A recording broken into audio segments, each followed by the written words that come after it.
मलिका कोहसार मरी में बर्फबारी का सिलसिला शुरू। बर्फबारी के शौकीन सयाह बर्फबारी से लुत्फानंदोज होने लगे। सर्दी की शिद्दत में इजाफा हो गया।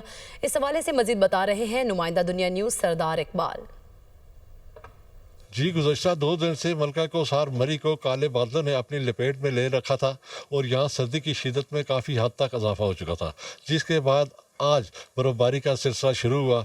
जो ही बर्फ़बारी का सिलसिला शुरू हुआ, जो यहाँ पे आए हुए सियाह थे वो अपने अपने कमरों से निकल कर मार रोड पर निकल आए और इस लाइव मनाजर से भरपूर तरीके से लुत्फ़अंदोज़ होने लगे।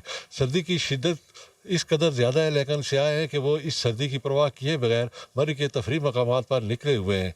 इस बर्फ़बारी के ना होने की वजह से, खुशहाली की वजह से यहाँ के कई इलाकों में कुदरती चश्मे मुकम्मल तौर पर खुश्क हो चुके थे और लोगों को पानी के हसूल में शदीद मुश्किलात का सामना था, जबकि खुशहाली की वजह से मौसमियाती बीमारियाँ इस कदर फैल चुकी थी कि हर घर में लोग बीमार थे। इस बर्फ़बारी के बाद जहाँ सियाह एंजॉय कर रहे हैं और खुशी महसूस कर रहे हैं, वहाँ कारोबारी हल्के भी जो हाथ पे हाथ धरे बैठे थे, उनके चेहरे पे भी खुशी की रौनकें नज़र आ रही हैं। जी।